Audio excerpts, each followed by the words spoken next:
The Gentari Armada dropped out of faster-than-light travel at the edge of Earth's solar system.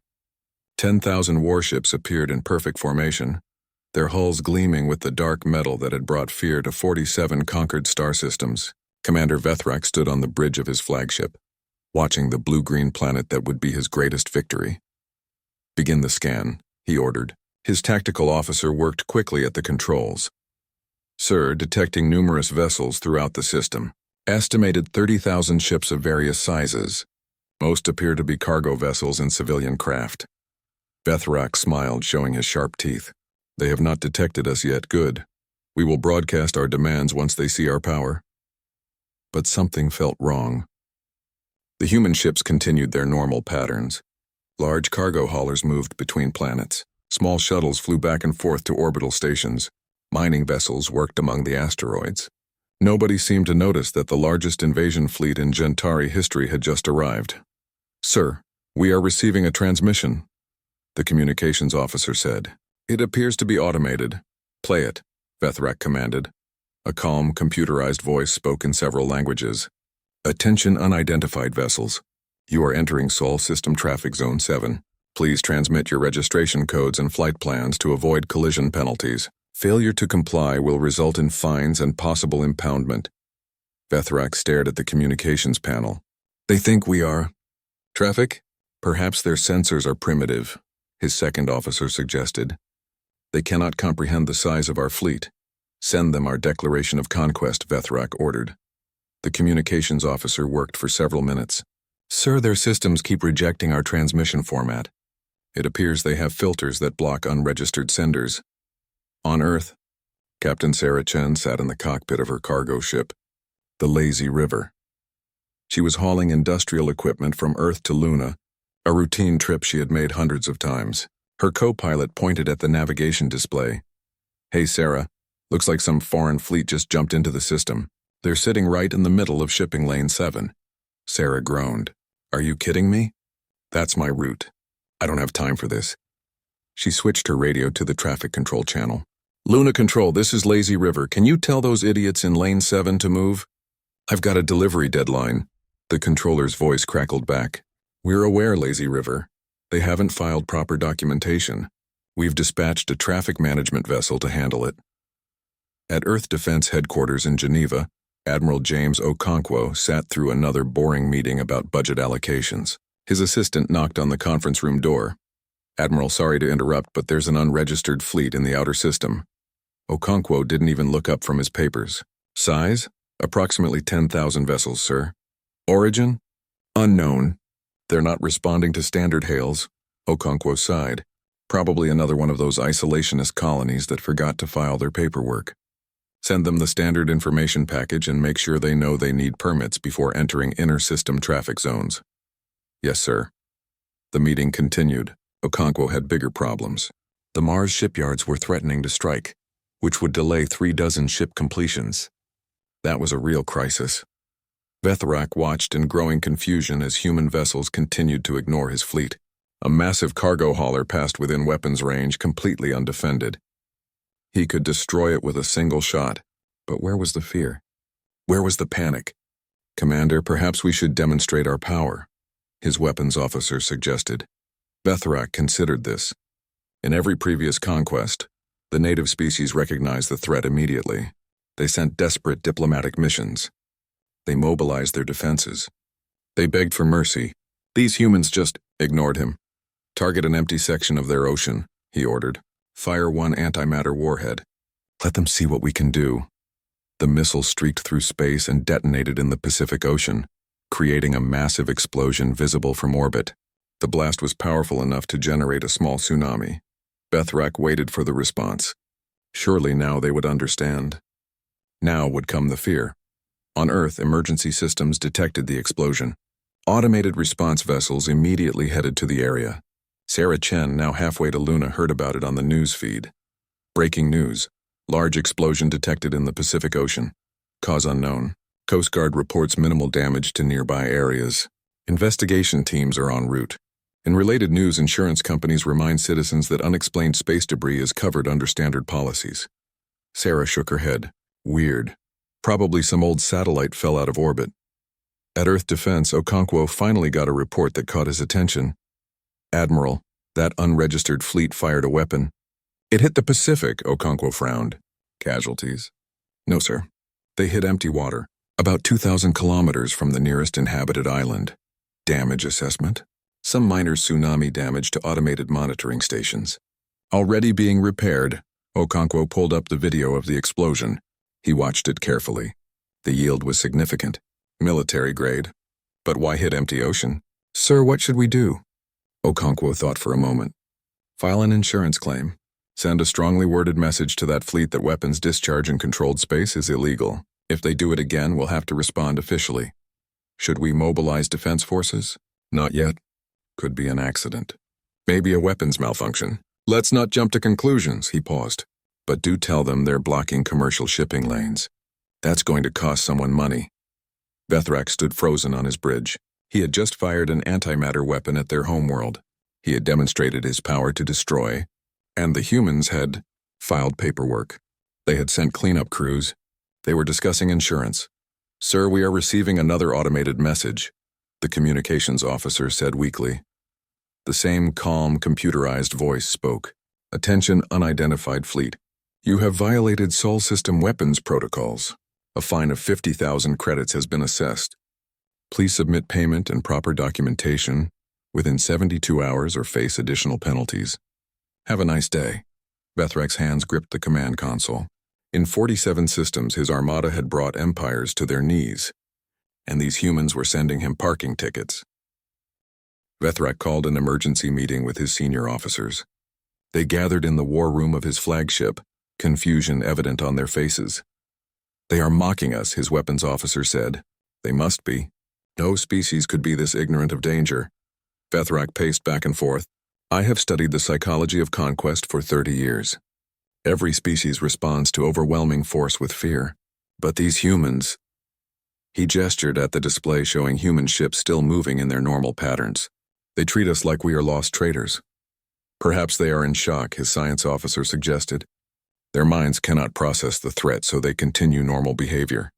Vethrak considered this. "Then we must escalate. We will attack a military target, something small but significant. That will wake them up." The Gentari fleet moved toward Ceres, the largest asteroid in the belt between Mars and Jupiter. Intelligence reports showed it housed a mining station with 47 human workers. It was marked as a minor military installation, which made it a legitimate target. The attack was swift and precise. 3 Gentari destroyers fired plasma weapons that tore the station apart. Metal and debris scattered into space. Vethrak watched with satisfaction. Finally, a real attack. Now the humans would have to respond. On the station, emergency alarms blared. The 47 workers had trained for this exact scenario. Emergency bulkheads sealed. Life support systems switched to backup power. Within 90 seconds, all personnel were in evacuation pods. "This is Station Chief Martinez to all pods. Abandoned station protocol is in effect. Proceed to rescue coordinates Alpha 7. The pods launched into space, their automated distress signals already broadcasting. The station itself was a total loss, collapsing in on itself from the damage. Sarah Chen, who had just finished her delivery to Luna, received an emergency contract offer. Rescue operation needed in asteroid belt. Hazard pay included. Interested parties respond immediately. She checked her fuel levels. "What the hell? I'm already out here." She accepted the contract and changed course toward Ceres. At Earth Defense Headquarters, Admiral Okonkwo finally started paying real attention. An aide rushed into his office with a tablet. "Admiral, that unregistered fleet just destroyed Ceres Station." Okonkwo sat up straight. "Casualties?" "None. All 47 workers evacuated successfully. They're being picked up by civilian rescue vessels now." Okonkwo pulled up the report. His experienced eyes scanned the details. The attack pattern was military. The weapons were advanced. This wasn't an accident. What was the station's status? "It was scheduled for decommissioning next month, sir.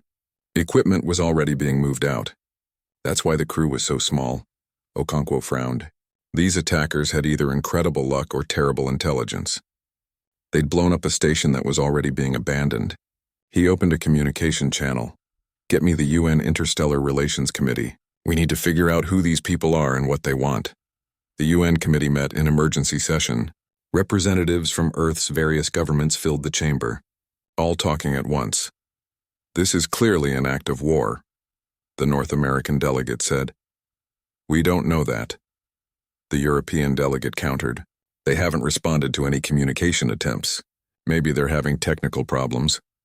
"They fired weapons twice," someone pointed out. "The first shot hit empty ocean. The second hit a station we were already closing down. Maybe they think they're doing cleanup work." "That's ridiculous, is it? We've encountered 17 new species in the last 50 years. 3 of them had completely incompatible communication systems. Remember the Keltari? We almost went to war with them before we realized their greeting ritual looked exactly like our attack formation." Admiral Okonkwo listened to the debate with growing frustration. Politicians always wanted to talk. Sometimes talking was important. But something in his gut told him this situation was different. Sarah Chen reached the rescue coordinates and started picking up evacuation pods. The workers were shaken but uninjured. One of them, a young engineer named Marcus, sat in her cargo bay wrapped in a thermal blanket. "Did you see what hit us?" Sarah asked. 3 ships. Design I've never seen before. They fired some kind of plasma weapon. Tore through our hull like paper.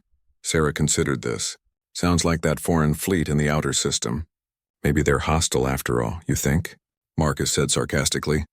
"They blew up my workplace." "Yeah, but..." Sarah pulled up the station records on her display.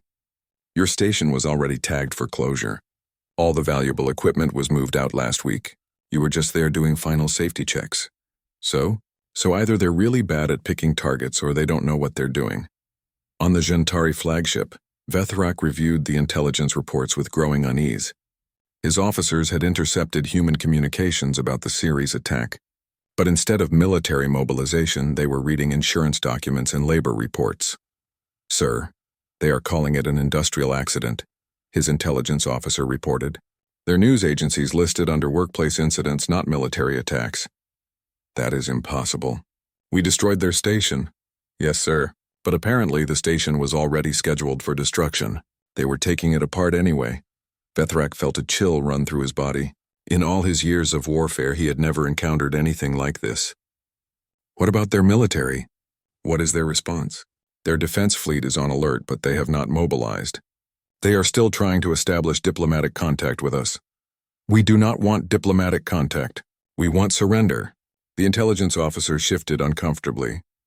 "Sir, I do not think they understand that we are attacking them." Vethrak returned to his command chair, his mind racing. How could an entire species be this blind? He pulled up the data on human space. Earth was marked as their capital world, their largest population center, their cultural and administrative heart. "We will force them to recognize us," he said quietly. "Prepare to attack their orbital platforms. Real military targets, ones they cannot ignore." But deep in his mind, doubt was beginning to grow. The humans had rescued their workers from the station he destroyed. They had medical teams and legal counsel ready for emergencies. They followed protocols even during what should have been a catastrophic attack. These were not the actions of a primitive species. These were the actions of a species that had dealt with disasters before. Many times before. What had he gotten his fleet into? The Gentari Armada moved into attack formation near Earth's orbital platforms. Vethrak had chosen his targets carefully this time. 3 military supply stations, 2 defense satellites, and 1 major communications hub. These were real assets. Valuable targets. The humans would have to respond. At Earth Defense Headquarters, Admiral Okonkwo watched the alien fleet reposition itself. His tactical officer highlighted the movements on the main display. "Admiral, they're moving into offensive formation. Pattern matches standard siege tactics. Targets? Appears to be our outer orbital infrastructure, sir." Okonkwo made his decision. Politics and diplomacy had failed. These aliens, whoever they were, clearly intended harm. It was time for Earth Defense to do its job. Deploy the Auditor. Single ship response.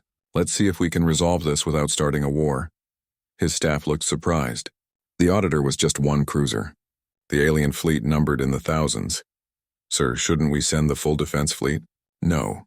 If they're testing us, I want to respond proportionally. If they're actually hostile, the Auditor can handle initial contact while we mobilize." Okonkwo pulled up the ship's specifications. Besides, the Auditor is perfect for this. It's designed for exactly this kind of situation. The EDS Auditor undocked from its station, and moved toward the Gentari fleet. It was a sleek vessel, about average size for a human military ship. Nothing particularly impressive to look at. On the Gentari flagship, the tactical officer detected the approaching ship immediately. "Commander, one human vessel is approaching. It appears to be military." Vethrak laughed. The sound was harsh and bitter. One ship against 10,000. Either they are incredibly brave or incredibly stupid.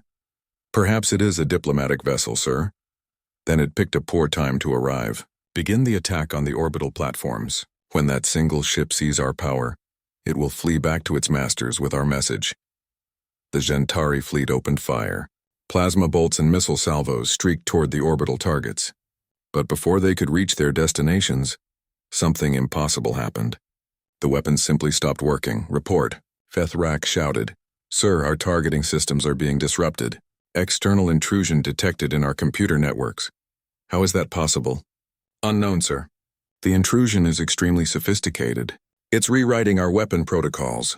On the Auditor, Captain Williams smiled as her AI warfare officer worked through the Gentari systems. "Their cybersecurity is about 30 years behind ours, Captain. I'm in their communications, their sensors, and their weapons targeting. What would you like me to do?" "Send them the standard compliance package. All the legal documents for unauthorized military action in Sol system. Make sure they get the full list of violations." Transmitting now. Every screen on every Gentari ship suddenly filled with legal documents. Hundreds of pages. Detailed descriptions of interstellar law, traffic regulations, weapons protocols, and commercial codes. The text scrolled automatically and nothing they did could stop it. "Make it stop," Vethrak ordered. "We cannot, sir.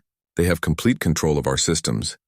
Vethrak watched in horror as one of his destroyers fired at the human ship. The Auditor didn't dodge. It didn't need to. Its point defense lasers tracked the incoming missiles with perfect precision. Small focused laser bursts disabled each missile's guidance system. The weapons tumbled harmlessly into space. "They hit every single one," the tactical officer whispered. "Perfect accuracy." The Gentari fleet launched a full salvo, thousands of missiles from hundreds of ships. The displays showed a wave of projectiles converging on the single human vessel.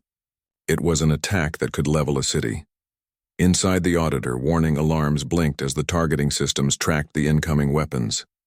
The AI calculated intercept solutions in microseconds. The point defense grid activated. Lasers fired in rapid succession, each burst precisely calibrated. Captain Williams drank her coffee and watched the display. "Anything getting through?" "Negative, Captain. Current intercept rate is 99.7%. The few missiles that get past the laser grid are being handled by the kinetic barriers." "Good. Send them another message. Make it clear this time." A communication appeared on Vethrak's screen. A human woman in a military uniform looked at him with an expression he couldn't quite read. Not anger, not fear. Something worse, disappointment. "Unidentified vessels, this is Captain Williams of the Earth Defense Ship Auditor. You have 24 hours to file proper visitation permits or be subject to impound and fines. Your continued weapons discharge is illegal and unwelcome. You are disrupting commercial traffic and causing financial losses to multiple companies. Cease immediately or face escalated consequences." The transmission ended. Vethrak stood frozen. His entire fleet had just fired everything they had at one ship. And that ship had blocked every attack while simultaneously lecturing him about permits and traffic disruption. "Commander, what are your orders?" his second officer asked. For the first time in his military career, Vethrak had no answer. Every rule of warfare he had learned said this was impossible. One ship could not stand against thousands. Yet this ship had done exactly that, and done it while barely paying attention. "Sir, the human ship is positioning itself between us and the orbital platforms." Vethrak looked at the tactical display. The Auditor had moved into a defensive position. It wasn't threatening. It was just waiting. Sarah Chen watched the confrontation from her cargo ship. She had delivered the rescued miners to safety and was now heading back to Earth. The news feeds were finally starting to cover the alien fleet seriously. Breaking news. Foreign military fleet engaged in unauthorized weapons testing near Earth orbit. Earth Defense has deployed the EDS Auditor to enforce compliance. Traffic delays expected in sectors 7 through 12. Sarah shook her head. "Weapons testing. Is that what we're calling it?" She pulled up the combat footage that someone had leaked online. The video showed the auditor casually shooting down thousands of missiles while sending legal documents. The comment section was filling up fast. Those aliens picked the wrong system to mess with. Imagine traveling light years just to get served with a lawsuit. The auditor's point defense system is insane. Look at that targeting precision. Sarah had to admit it was impressive. Humanity had learned a lot about defense systems over the centuries. When you lived in space, you got very good at shooting down small, fast-moving objects, asteroids, debris, missiles. It was all the same problem. On the Gentari flagship, Vethrak made a decision. He opened a communication channel directly to the human ship. Human vessel, this is Commander Vethrak of the Gentari Armada. I demand to speak with your leadership. Captain Williams appeared on his screen again. Commander Vethrak, I'm forwarding your contact information to the appropriate diplomatic channels. Please stand by for processing. Estimated wait time is 48 hours. 48 hours? This is a military matter. Sir, this is a regulatory matter.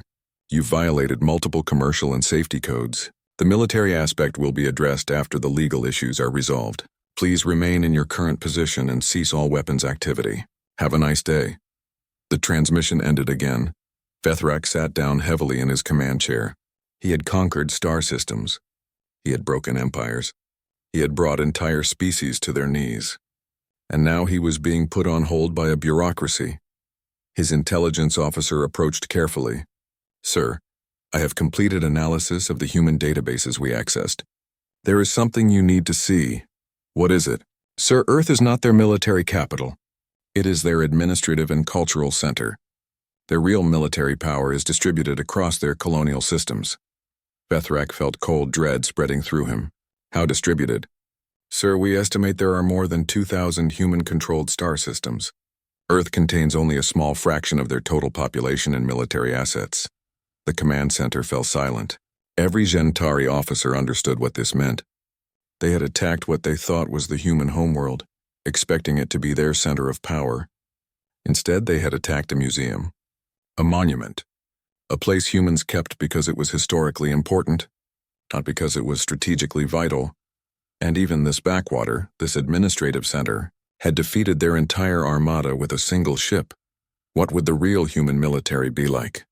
6 days after the Gentari Armada arrived in Sol System, the frontier colonies finally responded. Vethrak detected multiple faster-than-light arrivals at the edge of the system. He allowed himself a moment of hope. Perhaps reinforcements from his own empire, but the sensor readings quickly destroyed that hope.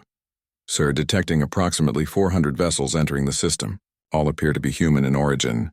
Military composition? The tactical officer studied the readings with confusion. Sir, I cannot determine standard classification. The fleet includes military vessels, corporate security ships, independent mercenaries, and what appear to be salvage haulers. Vethrak pulled up the visual feeds. The arriving human fleet was chaos. Ships of wildly different designs and sizes. No unified formation. No clear command structure. They were broadcasting on dozens of different frequencies, and many of them seemed to be arguing with each other. One transmission cut through the noise. It was marked as priority legal notice. Attention Gentari fleet. This is the law firm of Morrison Chen and Associates representing 17 commercial interests affected by your presence in Sol System. We are filing a class action lawsuit for damages totaling 47 trillion credits. Please respond with your legal counsel information within 72 hours. Before Vethrak could process that, another transmission arrived. Gentari vessels. This is Frontier Salvage Corporation. We are prepared to offer immediate purchase of your fleet at current scrap metal value. Current estimate is 22 billion credits for all vessels as is. We can arrange payment in any major currency. Then another. Commander Vethrak, this is Redstone Security Solutions. We have reviewed your fleet composition and combat record. We are impressed.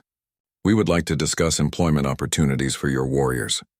Standard mercenary rates apply. Signing bonus is available and another.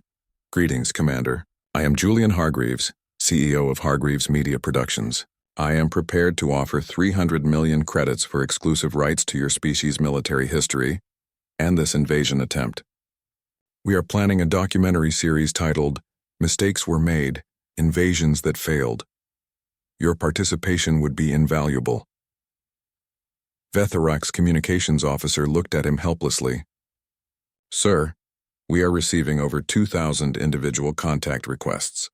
Legal firms, trading companies, mercenary groups, media corporations, and independent contractors. They all want something different. Can we speak to their military command? I am trying, sir, but I keep getting transferred between different organizations. There does not appear to be a unified command structure for this response fleet. Sarah Chen had volunteered her ship to help coordinate the chaos. Someone had to. The frontier response was typical of humanity. Everyone wanted a piece of the action, but nobody wanted to organize it. She opened a channel to a Martian military cruiser. Commander Harrison, this is Captain Chen. Can you get these salvage companies to back off? They're literally trying to board disabled Gentari ships while the crews are still inside.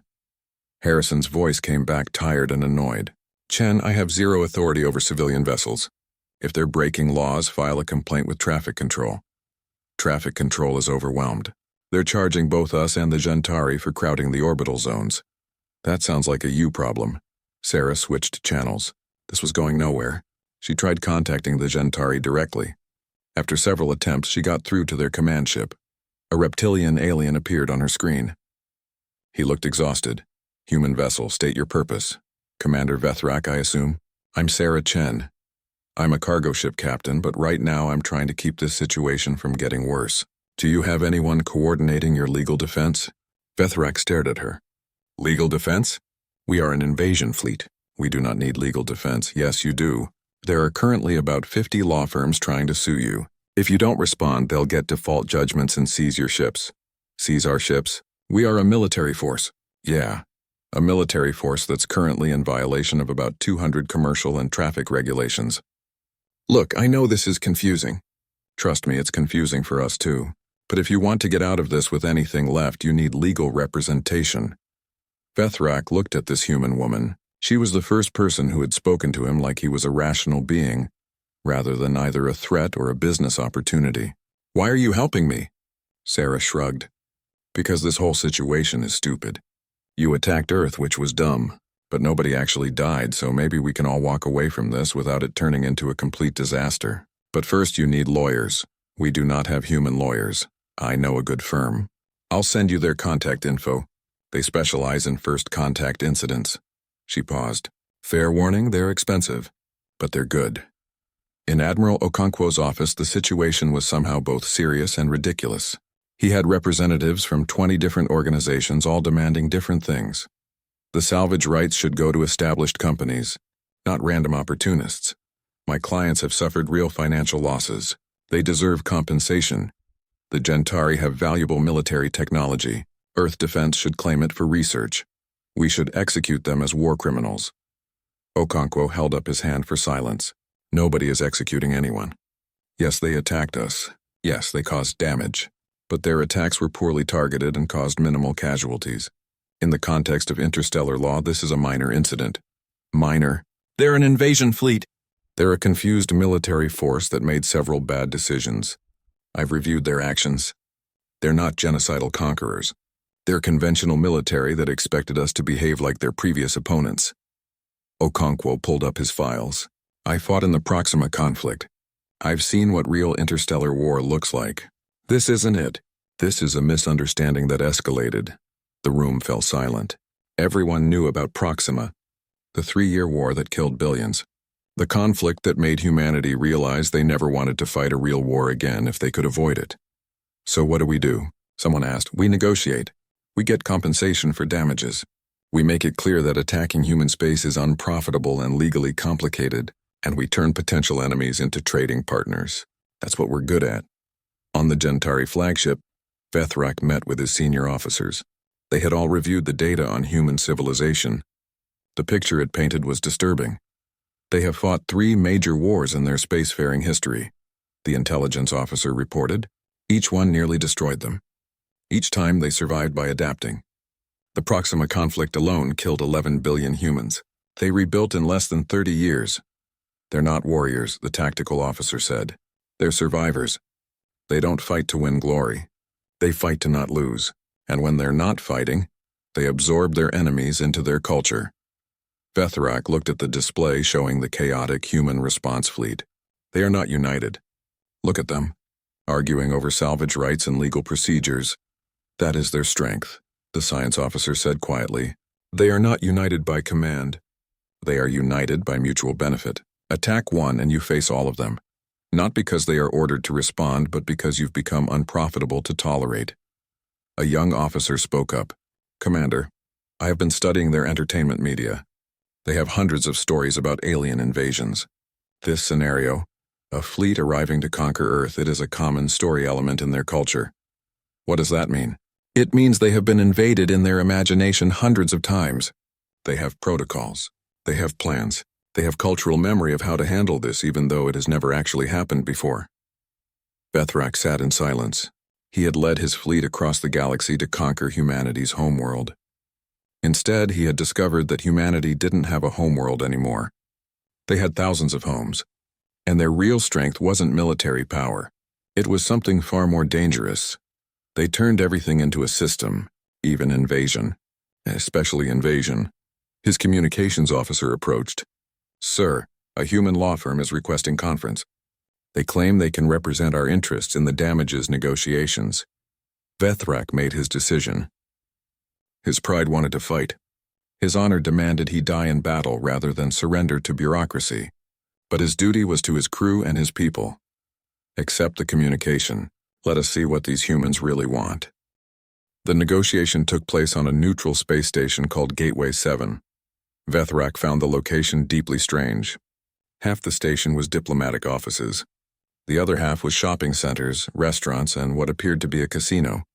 Humans walked alongside aliens from a dozen species. Everyone seemed comfortable. Normal Sarah Chen had offered to escort Vethrak to the meeting. She waited at the docking port as his shuttle arrived. The Gentari commander stepped out, surrounded by guards. He looked tired. Captain Chen, thank you for your assistance. Don't mention it. Come on, the conference room is this way. She led him through the station. Vethrak noticed everything. Humans laughing with aliens. A Keltari merchant selling goods to a human family. A mixed-species security team keeping order. How long did it take to build this? He asked. Gateway 7? About 15 years. It was originally a military station after the Proxima conflict. But peace is more profitable than war, so we converted it. They reached the conference room. Inside, Admiral Okonkwo waited with several diplomats, lawyers, and corporate representatives. Vethrak sat down across from them. Okonkwo spoke first. Commander Vethrak, let's be clear about the situation. Your fleet attacked human assets. By our calculations, you've caused 47 trillion credits in damages, lost productivity, and legal complications. Vethrak felt his heart sink. That was more than his entire empire's economy.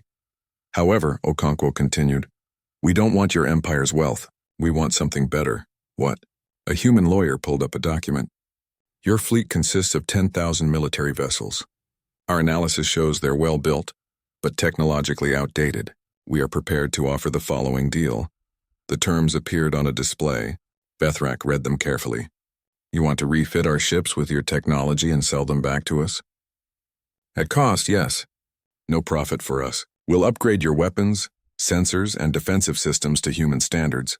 Your fleet will be twice as effective when we're done. Why would you do this? Because we want your empire as a trading partner, not an enemy.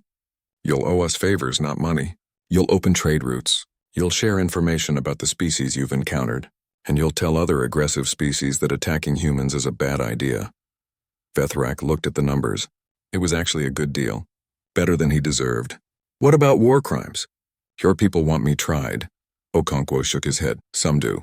But I reviewed your actions from a military perspective. You attacked military targets. You tried to minimize civilian casualties.